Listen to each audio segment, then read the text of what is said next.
Friends, I told you I'll be uh, revealing my estimate of these elections 2024 today. But Delhi, it is all holiday because of elections. So I decided to respond to your issues in the YouTube video that we had for this election. Some are there, but still interesting ones are there. One, somebody pseudonym is Let's Talk 1757. Actually, I generally avoid those people uh, who hide their names. But because the issues are interesting, so I'm taking it. You say that first and foremost in my own locality, free housing, which is not entirely free, and toilets are made for the people who are living in leaf huts and tin houses. Constitution's basic framework is to uplift the citizens of India, and little help is a great step. Second 370A abrogation, CA 70 years ago. Oh, regarding this first issue, actually, this is being done for the last 30-40 years. We had Birsa Munda Awas Yojana for the weakest sections, and also we had Indira Awas Yojana also. But the issue for me is not making houses and making toilets. The issue is when we will make them capable of doing the things themselves. By doing this, you are just creating parasites. आप उसको 10 kilo अनाज दे दो और फिर जो है ऊपर से 1 लाख सालाना वीमेन को दे दो, तो फिर काम करने की जरूरत क्या है? You know what will be the consequence of all this? आज भी the situation is, you ask the farmers, labor available नहीं होती, तब तो बिल्कुल नहीं होगी available. And second thing is, you put money in the account of the wife. What will husband do to that wife? You know, वो सारा दिन बैठ करके दारू पिएगा, खाना पीना फ्री में हो ही रहा है, टोटल सोसाइटी कोलैप्स हो जाएगी ग्रेजुअली वन बाय वन. हमारा जो सबसे बड़ा क्रिटिसिज्म था अंग्रेजों का कि अगर लोगों का मन होता था मछली खाने का तो वो मछली पकड़ के दे दिया करते थे उनको, लेकिन उन्होंने मछली पकड़ना नहीं सिखाया. हमारी सरकार भी तो वही कुछ कर रही है. आप दो सब कुछ, पैर पे खड़े होना तो सिखाओ भाई. मैंने एक चैनल डिस्कशन में मैंने ये इशू उठाया कि आप 81 करोड़ लोगों को खाना खिला रहे हैं, तो ये किसी ने जो है खड़ा होकर बोल दिया कि ये तो कम्युनिस्ट व्यू है. मैंने उसको मंदबुद्धि कह दिया, क्योंकि चाणक्य नीति कहती है कि हर हाथ के पास काम होना चाहिए. इसमें लेफ्ट तो जो है, क्या वो ओरिजिनली सारे आइडियाज लेके आए हैं क्या? ठीक है ना?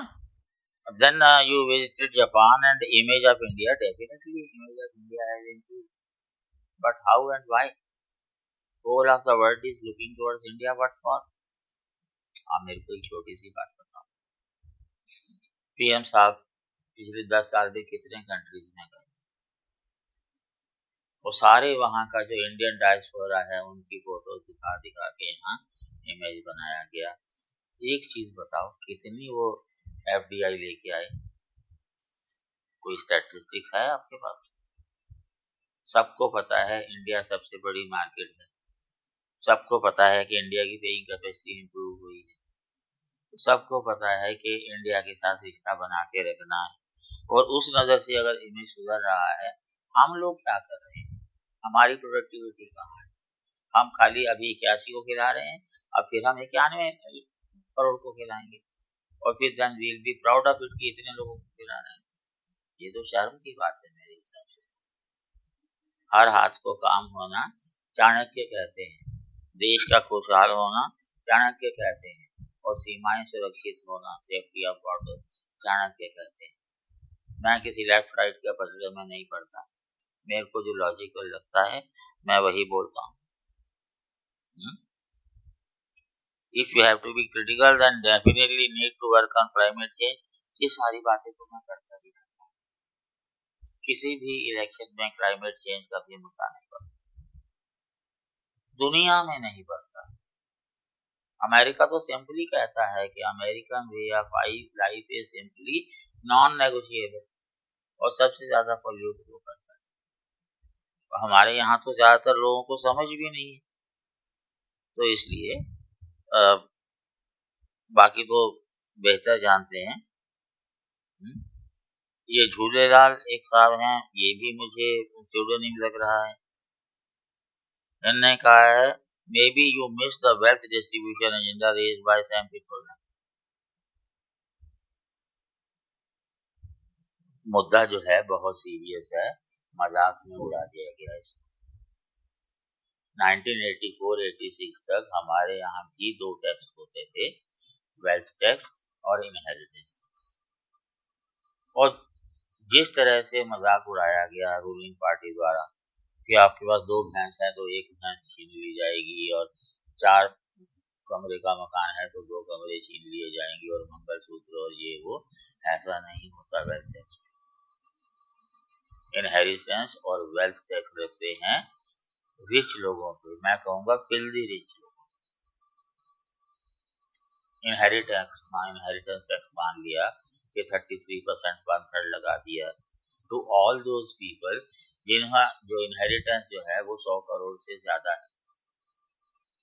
तो मान लीजिए कि उनके पिताजी ने 1000 करोड़ कमाया, यहाँ तो लाख करोड़ कमाने वाले भी हैं, मैं तो मिनिमम की बात कर रहा हूँ। तो 900 करोड़ उनका जो है वो एडिशनल वेल्थ हुआ, 33 देने का मतलब 300 करोड़ हो गया। तो इसका मतलब 700 करोड़ तो उसके पास और भी है फिर भी वेल्थ को डेवलप करने के लिए, और वो वेल्थ नेशन बिल्डिंग में जानी चाहिए।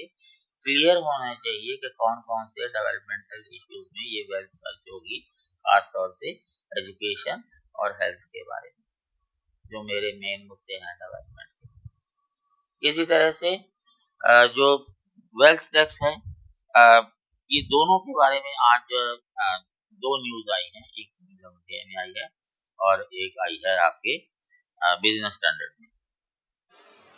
ये है वर्ल्ड इनइक्वालिटी लैब।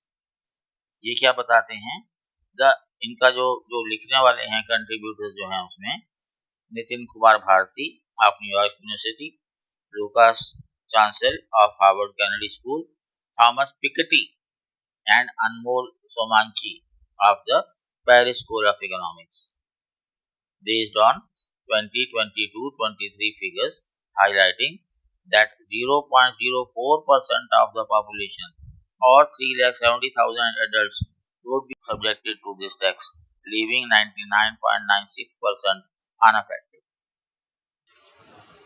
अगर ये 10 करोड़ से ऊपर पे लगे तो 100 करोड़ पे लगेगा तो 0.3% हो जाएगा, शायद 0.3%. Additional revenue can help in increasing spending on social sectors. Under the baseline variant, the revenue from wealth and inheritance tax account for 130% of the expenditure on health. It would be equivalent to 94% of existing education expenditure by the center and the states for 2023. Over the years, the income inequality gap has widened, with top 1% earning 22.6% of the national income, compared to 15% by the bottom 50% in 2022. जब इतनी ज़्यादा disparity है, ये सिर्फ wealth tax की बात हो रही है। इनहेरिटेंस टैक्स के बारे में अगर टॉप 20 हमारे जो वेल्दीएस्ट, मैं फिल्दी रिच कहता हूँ, उनका इनहेरिटेंस टैक्स जब वो देंगे तो सरकार का 2-3-4 बजट का खर्चा पूरा ही निकल जाएगा। तो जो मैं इश्यूज उठाता हूँ, हेल्थ, एजुकेशन, एम्प्लॉयमेंट, इन्वायरमेंट, इसके लिए बहुत कुछ किया जा सकता है। ठीक है। उसके बाद फिर आपने कहा है why do you say that abrogation of article 370, लंबी बात है ये, आपको खुद सोचना चाहिए। Can you share why would you say that EC handed away the election to BJP on a platter? मुझे लगता है कि मैं गलत साबित हो गया, उस वक्त लगा था, और उसका इम्पैक्ट क्या हुआ है ये देखिए। इलेक्शन अनाउंस होने से 1 महीना पहले तक अपोजिशन वाज इन शैटर्स, कोई उम्मीद नहीं थी एक साथ आने की, और फिर नीतीश बाबू जो हैं वो पाला बदल के उधर चले गए। लगता था कि ये सीधा सीधा भाजपा जीतेगी, लेकिन इतना लंबा खींचने से अपोजिशन को बहुत फायदा हुआ। उन्होंने जो डिफरेंट पॉलिटिकल पार्टीज के साथ जुड़ करके जो मूवमेंट खड़ी की, अनप्रिडिक्टेबल सा सीन था, लेकिन बहुत कुछ हो गया। आप चाहे दिल्ली की बात करें, चाहे हरियाणा की बात करें, बिहार की बात करें, महाराष्ट्र की बात करें, कहीं की भी बात करें, उस वक्त ऐसे लगा था। लेकिन अब मुझे वो उस तरह से नहीं महसूस हो रहा। और बाकी फाइनल डिक्लेरेशन मैं 2-4 दिन में जब दूंगा, और मैं चाहूंगा कि आप लोगों के और भी कमेंट आए सामने में। फिर उसके बाद स्वप्निल सिंह है, ये कहते हैं कि सारे बूढ़े लोग हैं, ये जवान लोग जो हैं जब तक फिर बूढ़े हो जाएंगे, तो उसमें समस्या, the young generation will have to face consequences in the near future, the issues like climate change, over population, water supply वगैरह। देखिए, मैं हमेशा कहता हूँ, हमारे सारे पॉलिटिशियन, सारे social scientist, they are proud of their demographic dividend. मेरा मानना यह है कि आने वाले 25-30 साल में it will become a demographic curse. आपने क्या इस्तेमाल किया? आपको लोगों को खाना ही खिलाना है तो उनकी तो गिनती बढ़ती जाएगी। तो जिस तरह का डिस्ट्रीब्यूशन ऑफ रिसोर्सेज है, डिस्ट्रीब्यूशन ऑफ वेल्थ है, लेफ्ट राइट के पछड़े में मत पड़ी। सवाल यह है कि जो काम हो रहा है, मैं बताया मेरे लिए डेवलपमेंट के 4 ही इश्यूज हैं। अगर कहते हैं कि देश ने डेवलप किया है तो मेरे को बताइए आप। Then we have, Raj Singh ने तारीफ की है, धन्यवाद। वैभव त्यागी लिखते हैं, इफ फ्री वीज और PDS is wrong then freebie of transport और any other kind is also. मुझे लगता है आप केजरीवाल की बात है। एक चीज ध्यान में रखिए कि जो भी जरूरतमंद लोग हैं उनके लिए अगर की जाती हैं तो जरूरतमंद अपनी इनकम को, अपने लाइफस्टाइल को सुधारने में लगाते हैं। आप कितना भी क्रिटिसाइज कर लीजिए केजरीवाल को, ये सारी फ्री बी देने के बावजूद देश में अकेली स्टेट या यूपी है जिसका बजट सरप्लस में जाता है हमेशा। कैसे करता है वो? केजरीवाल से सीखना चाहिए हमें। मनरेगा की बात, अग्निवीर स्कीम, ये अग्निवीर मैं नहीं कह रहा हूँ, ये जो व्यूज हैं, जो सर्वेस हैं, आप एक चीज ध्यान से देखिए, हरियाणा में और पंजाब में रूलिंग पार्टी के कैंडिडेट्स तक को गांव में नहीं घुसने दिया जा रहा। एक 2 ही मुद्दे हैं उनके, किसानों का है, एक अग्निवीर का है, मतलब जॉब्स का। वो सीधा सीधा कहते हैं आपने हमें दिल्ली में नहीं घुसने दिया, हम गांव में नहीं घुसने देंगे आप। ये अग्निवीर से बच्चों की शादी नहीं हो रही। पता है 4 साल बाद जब घर वापस आ जाना है तो कौन पिता अपनी बेटी देगा ऐसे बंदे? लड़के को भी पता है 4 साल बाद मेरा क्या होगा, तो इसलिए उसको इस तरह से इशू बनाना आप, सुप्रीम कोर्ट ने कहा 87% of the farmers they are in favour of the policies. हम मुझे बताइए सुप्रीम कोर्ट को फार्मिंग की जानकारी कितनी? कम से कम 2 बार सुप्रीम कोर्ट कह चुका है अपने डिसीजंस में that our decision may be wrong, our judgment may be wrong, but our decisions are final. मैं तो अपनी कई वीडियोस में कह चुका हूँ कि लीगल डिग्निटरीज जितने भी हैं उन सबको सोशल साइंसेज कंपलसरी होनी चाहिए, पढ़ना भी, फील्ड वर्क करना भी, right from the lower judiciary to high court to supreme court, और ये अकाउंटेबल होना चाहिए उनके करियर में। समाज को सीखना और समझना लॉ का काम नहीं होता है, और law it is meant for society, society is not meant for law. इसके लिए कभी और बातचीत हो सकती है। एक बड़ी इंटरेस्टिंग प्रोजेक्शन सामने आई है। मुझे पता है बहुत सारी जगह पे लास्ट इलेक्शन में बीजेपी को 50% से ज़्यादा वोट्स मिले थे, और बहुत सारी जगह पे 20 to 30% की लीड थी उनके पास। तो प्रोजेक्शन के हिसाब से क्या आउटकम आएंगे? न्यूज़ 24 में एक ये स्टैटिस्टिक्स आई है कि अगर एनडीए से इंडिया की तरफ 5% वोट ट्रांसफर होता है तो एनडीए की सीटें रहेंगी 300 और इंडिया की 162। अगर 7% ट्रांसफर होता है तो एनडीए की रहेंगी 270 और इंडिया की रहेंगी 193। अगर 10% ट्रांसफर होता है तो एनडीए की रहेंगी 234 और इंडिया की रहेंगी 230। ये तो है अगर एनडीए से ट्रांसफर हो। लेकिन कहीं कहीं तो यूपी बिहार के कई सर्वेस कहते हैं कि बिहार में 1/5 बीजेपी का सपोर्टर अगेंस्ट चला गया है या 1/4 यूपी बिहार में मिला करके 20 से 25% तक का ट्रांसफर भी हुआ है। तो आउटकम क्या होगा?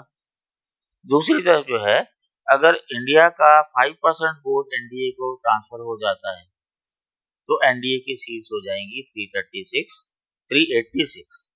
और इंडिया की रह जाएंगी 90। और फाइनली अगर 7% वोट ट्रांसफर होता है इंडिया का एनडीए को तो इंडिया की हो जाएंगी एनडीए की हो जाएंगी 402, इंडिया की 83। मतलब ये है कि एनडीए जो है they must strive for at least 7% of vote transfer from opposition parties to them. हालांकि हो रहा है इससे उल्टा। बहुत सारे ट्रेंड जो है अभी आ रहे हैं। एक तो पीके के ट्रेंड से प्रशांत किशोर के, उससे मेरे को बहुत हंसी आई क्योंकि काफी न्यूट्रल इमेज था उसका। बाकी जितने भी आप सोशल मीडिया के चैनल्स हैं, बड़े बड़े जर्नलिस्ट जो जिंदगी भर जर्नलिज्म करते रहे हैं या अब भी कर रहे हैं, उनके व्यूज, और वो खुद जा करके जो है फर्स्ट हैंड रिकॉर्डिंग कर रहे हैं अपने व्यूज की और पूरे हिंदुस्तान में घूम करके। तो issue is hot. I have already made up my conclusions. Rather जो 2 फेजेस हुए थे मैंने उसके बाद ही कंक्लूजन बना लिया था। जो जिस हिसाब से चल रहा है, जब बीजेपी ने 3 स्टेट्स के इलेक्शन जीते थे